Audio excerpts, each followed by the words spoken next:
Ekiti, I'm compelled to address you today in this special state broadcast because of the threats of an impending nationwide protest by clandestine organizations with obvious potential to degenerate into violence and reverse our steady progress to shared prosperity.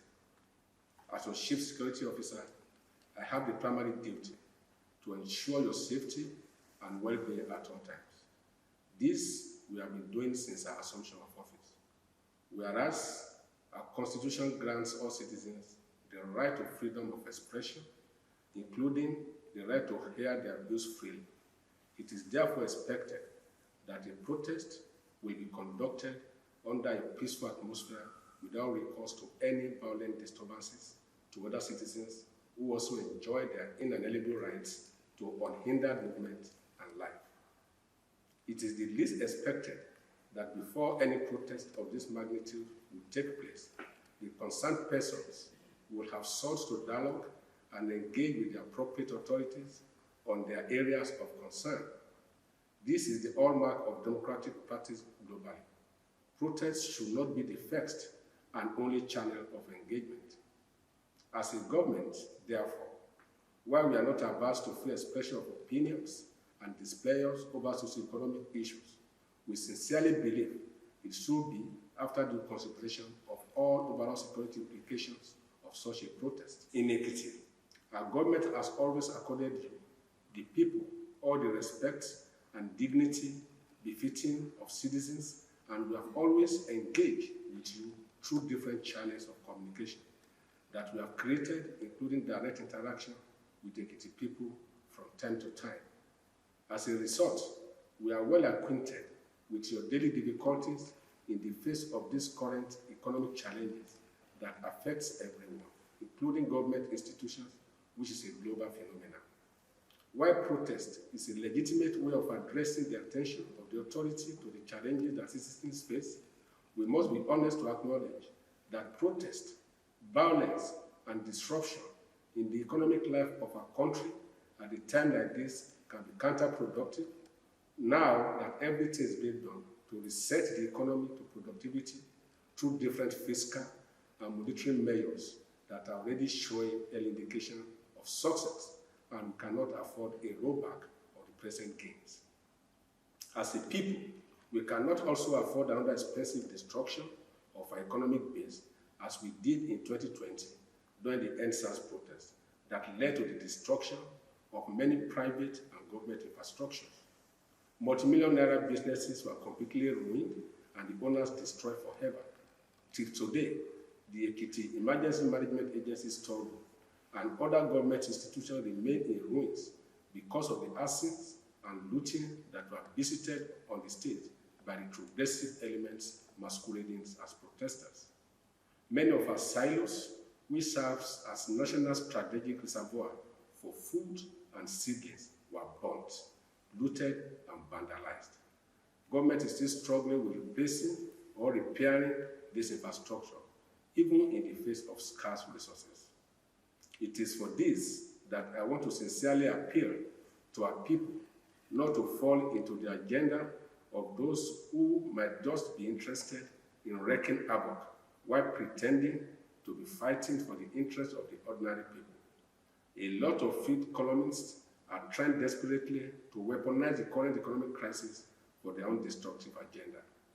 Ekiti, you can all bear witness to our relentless effort to ameliorate the current challenges relating to food price inflation.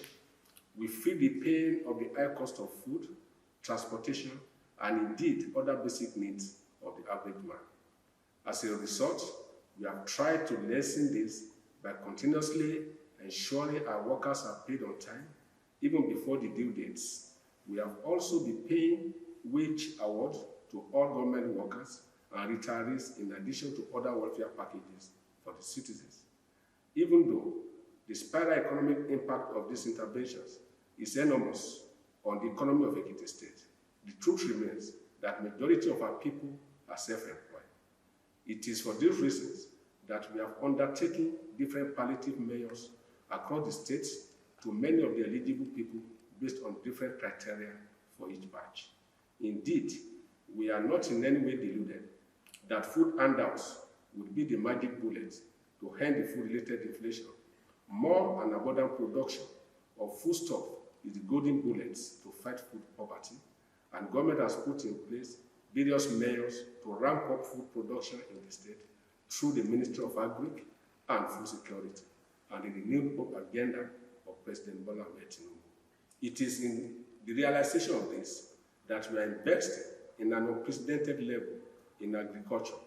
We are supporting our farmers to increase their capacity in production through clearing and plowing of lands in thousands of hectares. The second phase of the land clearing is about being concluded.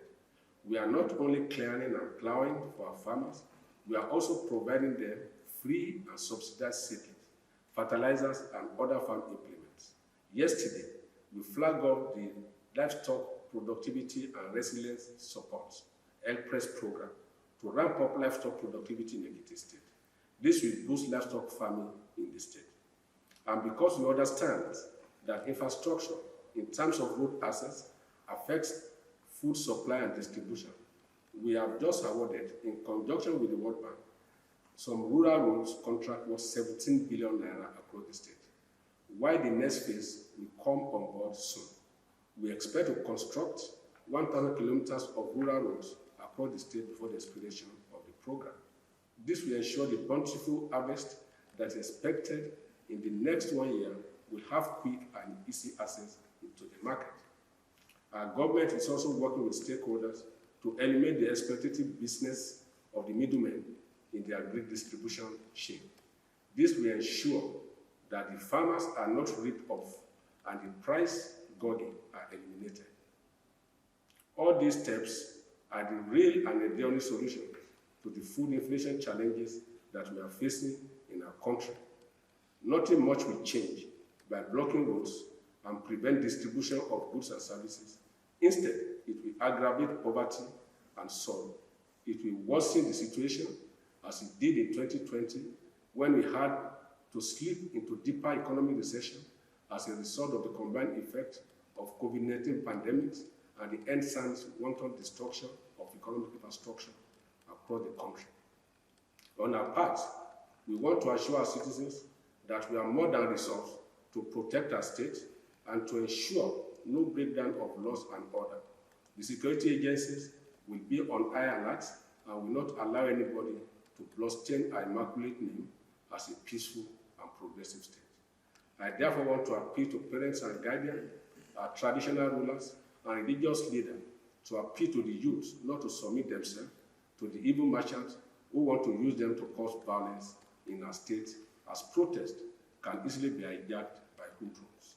No matter how peaceful a protest might seem at the beginning, no one can predict its eventual dynamics and its ending. In the meantime, I appeal to you all to go about your daily routine without any fear or hesitation. Nobody will be allowed to obstruct, intimidate, impede, or harass anyone in the name of protest in our land of honor. We must join hands together to ensure the peace of Ekiti is not truncated.